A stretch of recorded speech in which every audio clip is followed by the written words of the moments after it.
I can't say I was surprised by the actual announcement from Tom Brady. Yeah, maybe the timing is not what anybody expected. You know, he told the Bucks at 6 a.m.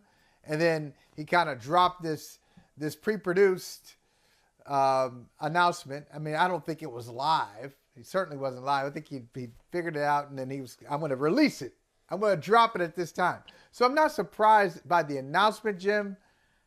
I got to say, I'm surprised by how it makes me feel. You know, Yeah.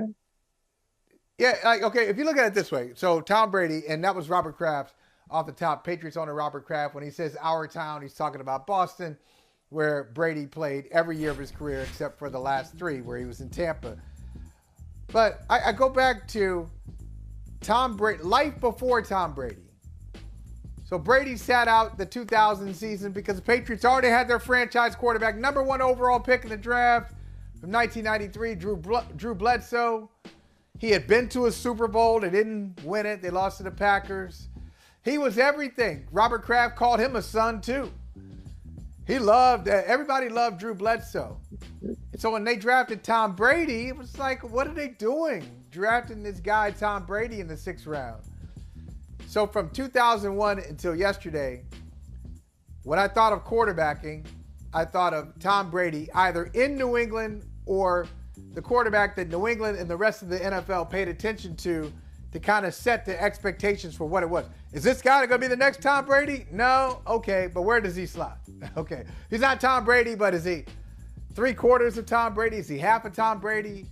And even when we talk about the young quarterbacks now, Patrick Mahomes, Joe Burrow, Josh Allen, one day they could be. It's always Tom Brady's the standard. Tom Brady, you really figured out your compass from looking at number 12, and now the compass is gone.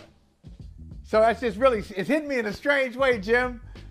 Like life without Tom Brady on the football field, it takes me back to Y2K and what's going to happen when 1999 turns into 2000. I mean, it's like a different era altogether.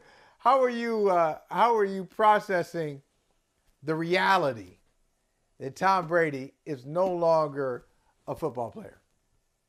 Yeah, I think it hits you that way, and in part because of the video itself. You could see the real emotion there. There was an authenticity this time that this is actually it, that we will never see him on a football field again. So I think that's why maybe it hits a little different this time as opposed to maybe a year ago when he retired and then came back after 40 days. I think it hits you also because of where you live, your relationship with the Patriots in terms of your time covering them and the work that you've done with them. For someone like me who's on the other coast, it doesn't hit quite that way. As you know, whenever you have a relationship with someone, it strikes a little differently when these situations happen. So what hit me again was the emotion. You bring up a good point, though. Go ahead. But you bring up a good point. How does it? And I told Gary Carter, well, I didn't get into details. I said I look forward to Trotter's perspective because of the perspective that you have, because you're on the West Coast and you're not, geographically close to the Patriots. I mean, you cover the league very well, but you're looking at it from a national perspective. How do you view this? How do you view Tom Brady from where you sit? Yeah, it hits me as just a great player retiring. I don't have that close. I've never had a close relationship with Tom Brady in the sense that I never covered him on a regular basis. The only time I really was around him was during the playoffs for the most part. So there was never that one-to-one personal connection. And I hope no one takes that as a negative. That's not how it's meant. No. For me, this was just another great player retiring. It hit me a little differently when there are players that I covered who retired, whether like you see on the wall behind me, it's a Junior Seau or a LaDainian Tomlinson or something like that. That's obviously going to hit me a little differently because I've had personal relationships with these men. So from that standpoint, when I look at Tom, and I've told you this before, I was born in San Francisco. I grew up in the Bay Area. And so for me, it was always, there will never be another quarterback that approaches Joe Montana. He is the GOAT. He is the greatest. And then Tom Brady came along, and now he is the standard by which I judge quarterbacks in terms of their ability to lead and their ability to win championships. So, special player. Um, it's going to be weird to get into a season and not see him again. But I'm happy for Tom. If this is where he is at this point in his life, that he needs to move on to find whatever it is, that balance or whatever the next thing is for him, I applaud it, man. And I'm happy this time that he got to go out with him announcing it on his own terms. Well, listen, I'm going to tell you, everything you said except for the last part, I agree with. Everything you said except for the last part. The last part was like, he got to announce it on his terms. I'm not happy about that. Why? I'm a journalist. Go ahead, Mike Smith. Go ahead. I see you, Mike Smith. I'm a journalist, and you know what I'd like journalists to do? I like journalists who break stories. I like journalists who get stories. And I get the era that we're in. And I get the era that we're in, and I like it. I like that athletes with their own voice and their own platforms, and it's not up to the media to be the gatekeepers. They can announce things on their own. But just selfishly, if it comes down to it, if I had a choice, if somebody said to me, now this is being real. Hey, Michael Holley, you have two options. You could break the Tom Brady retirement story, or you could let Tom Brady break it. I'm taking it. I want to take it. It's how I was raised, man. It's how I'm wired. I'm a journalist. And it's hard to give that up. It's because you're still young. Can I say in my younger years, I probably would have been the same way, but I can honestly say to you, if we're being full transparency here at this moment, I know some will say this makes me. It's the show is Brother from Another. For those who have never watched the show before, Brother from Another, we keep it 100. Listening on Sirius XM Channel 85, watching on YouTube, Peacock TV. Anyway, go ahead. No, but I've reached a point now in my advanced stage where, and you can call me a poor journalist for it, where I'm a little more sensitive to those things in terms of somebody going out on their own terms or allowing them to break a story as opposed to me breaking a story. And there have been a couple of instances where I've known things and not reported it, and I'm okay with that. And if others aren't, so be it. You and I talk about being professors. Remember Fred Sanford? Remember Fred Sanford used to do that? Yeah, Elizabeth, I'm coming to join you, honey. I'm coming to join you, honey. But you and I, we talk about how, teaching these young students and these aspiring journalists and whatnot, and I always say to them, look, everybody has their own moral compass, right? Yeah. And there are going to come times where you have to do what's right for you. And potentially there are consequences for that in terms of professionally speaking. But you know what? At the end of the day, you got to do what's right for you. And for me, as I've gotten older, there have been those instances where I said, you know what? Out of respect for this individual, they deserve to do it on their terms. And so be it. Trotter, you're so wise, man. You're so wise. I need to learn from you. Man, I'm not wise. I'm just old. I'm just old. No, that's not. Hey, there's some people who are old and immature. Some people who are old and they don't have wisdom, and that's a tragedy. All those years, and you didn't acquire any wisdom, but you're not old. You are wise, and because of your wisdom, I do want to ask you this: because how long, Trotter, have you been a Hall of Fame voter? How many years? Man, it's hard to add up now. I think at least 15 or so, I think. I wonder, and I ask because when I look at Tom Brady's career, and this really encapsulates it perfectly, and I didn't even know this was coming, but this is exactly what I wanted to say. Tom Brady in his 20s, you look at those numbers, that's a Hall of Fame. Okay, that's a Hall of Fame career. Keep that up there for a while, Gary. Yeah.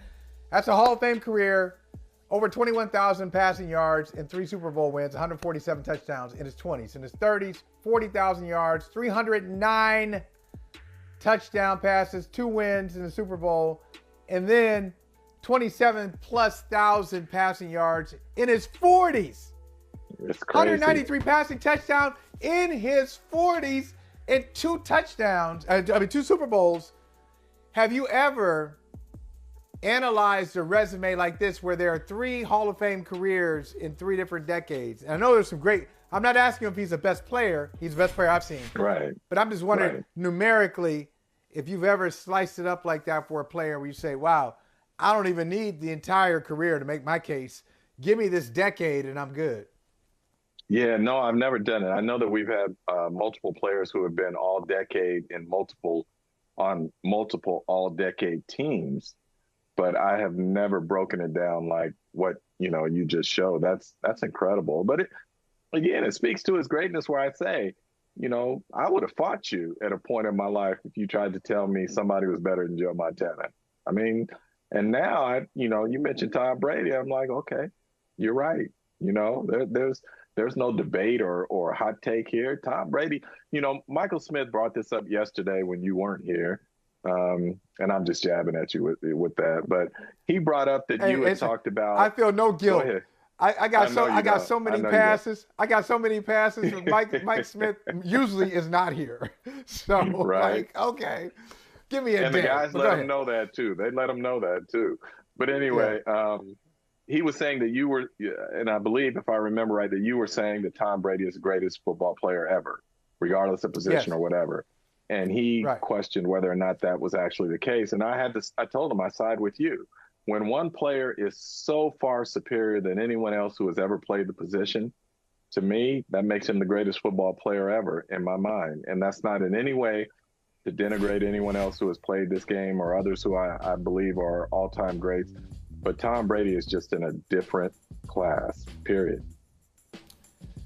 Do you think, and the last thing I'll ask you about Brady, and then we'll move on to other topics and other guests. We got Rita Hubbard coming up, the football chick, the NFL, what does she call it, the NFL chick or the football chick? Is it NFL or football? NFL chick. It's all good. Rita's fantastic.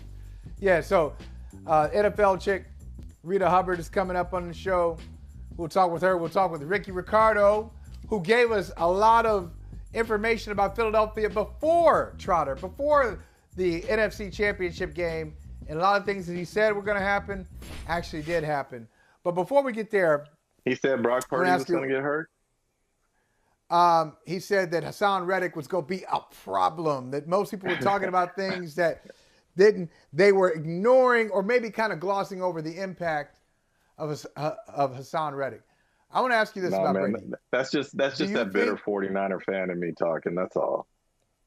That's all. Why be bitter? There's no reason to be bitter. I could see if you were bitter. I could see being bitter if the game were close. I mean, if you actually had a game. Right. No, but that's what I'm saying. Bitter in the sense that I wanted to see a game, and we didn't. I mean, that was basically like 3+ quarters of running clock. Can we just get to the end of this? Because it was beautiful. They got no chance. Oh, here we go. I loved watching it. It was beautiful. I loved watching it. I'm sure you did. Every second of it. Every second of it. Oh. You didn't even take a bathroom break, right? I was all Philly the whole time. I ate it while I watched it while eating a cheesesteak. I mean, all this stuff. I had all my Philly stuff, Philly music, Philly colors. I changed my phone temporarily to a 215 number. I mean, everything was Philly. Last thing, I do want to ask you this about Brady. Mm-hmm. Everybody's saying this. Everybody's saying, oh, he's the greatest, and this. Look at all the winning, and look at the competitiveness, and look how he took care of himself to play to age 45. I don't think college football is looking for the next Tom Brady. As a matter of fact, the next Tom Brady came along. The same traits that he has now, not the traits he had coming out of Michigan. He had the size and the athleticism, but he didn't have the body type, wasn't quite right. He didn't run a great time in Indianapolis. But if you had a Tom Brady coming out of college now, and the description is this guy's 6'4", he's a classic pocket quarterback. You can't do RPOs with him. He's not that guy. He's going to stand in the pocket. He'll make all the right throws. Is the NFL saying, that's our guy? I'm going to say that the next Tom Brady is probably, my point is, the next Tom Brady is probably going to have a Tom Brady-like story. He won't be drafted #1 overall, probably drafted in the 2nd or 3rd round now. People are going to sleep on that next Tom Brady because he doesn't have the traits that your current quarterback has, where people are looking for speed and all sorts of things, Mobility. not just staying in the pocket and throwing. You agree? Yeah. Not necessarily. I think there are still some who are stubborn in the NFL who believe in that pocket passer, and mobility is a desired trait in today's game, but I don't think it is necessarily a requirement among some of these people.